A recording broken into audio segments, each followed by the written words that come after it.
This is the perfect sweet spot of what a budget smartphone should look like.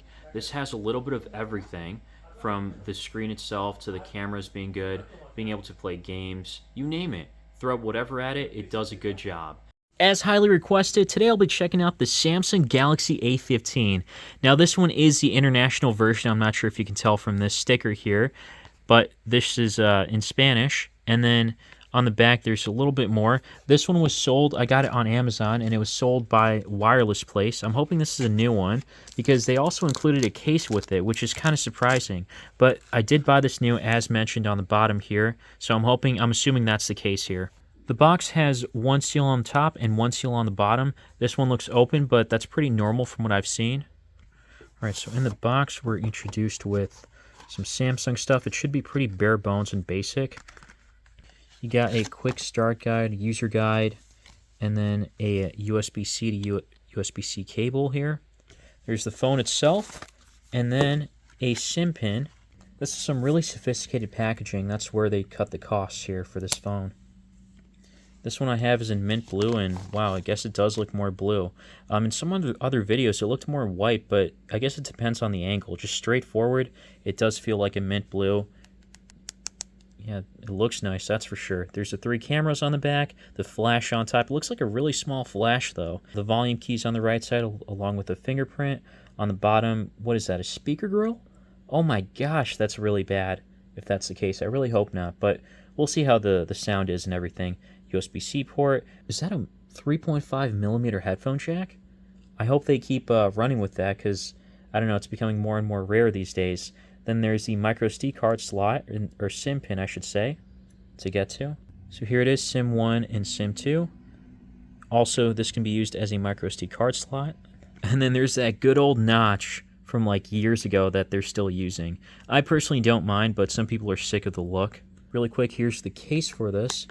Goes in like so. It seems like it's a little bit transparent. It's made of plastic, and then the sides are like kind of rubber.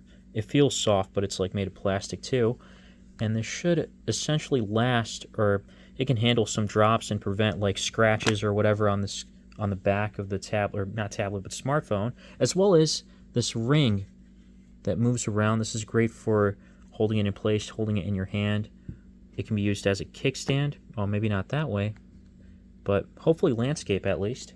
Okay, there we go. It can be used landscape. And then I guess not in a horizontal or vertical manner, which kind of stinks. That is unfortunate. Yeah, that stinks.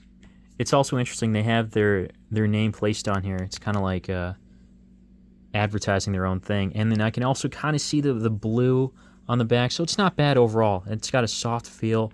I can easily distinguish the power button between the volume keys, and that's kind of a good thing. That's definitely a good thing. The cameras on here are flushed in perfectly too. They're not protruding whatsoever. I gotta say, I'm impressed with this camera. It's actually better than expected. Way better than expected, the front camera. This is gonna be great for calls or whatever it might be. Oh, I guess it's doing something automatically that I didn't mean to touch. But yeah, even the rear camera's all right. It's pretty solid overall to take pictures. Really have no complaints. Now, it's not at the top level quality, but I think it's good enough for what it's worth and what it is. All right, so I got everything set up through the Samsung app smart device. It was able to transfer from my iPhone to this, and it did a pretty good job. I was able to transfer a lot of photos and contacts on here. Out of the box, we have about 120 gigs left, so it's a decent amount, minus the 731 megabytes of images that I transferred.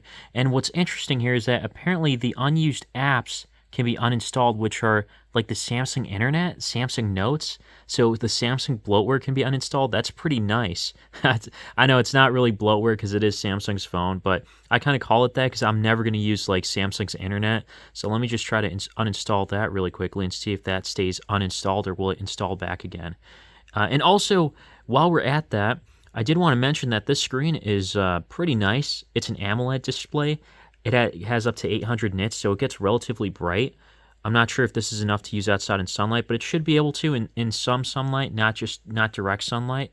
And secondly, you may have noticed that this one is yellow.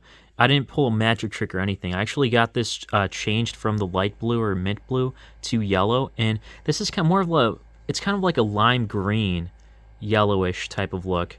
It looks actually pretty nice too. To each their own, but yeah, looks can be. I like this look. I actually like this yellow look personally. I think it's underrated. Everything I do on here is smooth and fluid. This has a 90 hertz refresh rate. That's why. So far, at the price point where you get this for, is incredible. Actually, I don't think I'm blown away. Actually, I'm kind of speechless at how good these affordable smartphones are getting. It doesn't break the bank, and you can do everything on this. Well, maybe not everything. Let's take a look at how games perform on here.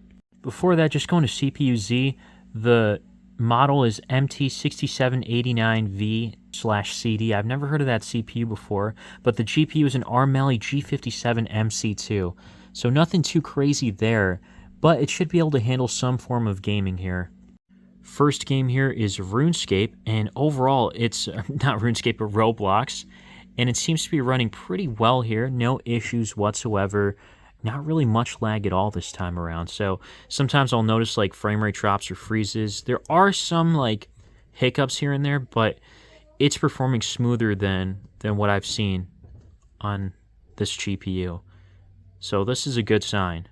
Next game here is RuneScape, and we're noticing a bit more lag here. It's not smooth in frame rate. Maybe if I zoom in, it's a little bit better and tolerable at around the 20s. So this is playable, but really can't handle too much gaming on here. Some light to medium gaming is good enough. And also the look is pretty nice too. Looks can be subjective, but I do like the yellow/lime color on here. It does look pretty. I think it's made of what, plastic? But either way, it looks nice. Can't complain whatsoever, especially for what it's worth at the time of this video. I'd recommend it overall from what I see here.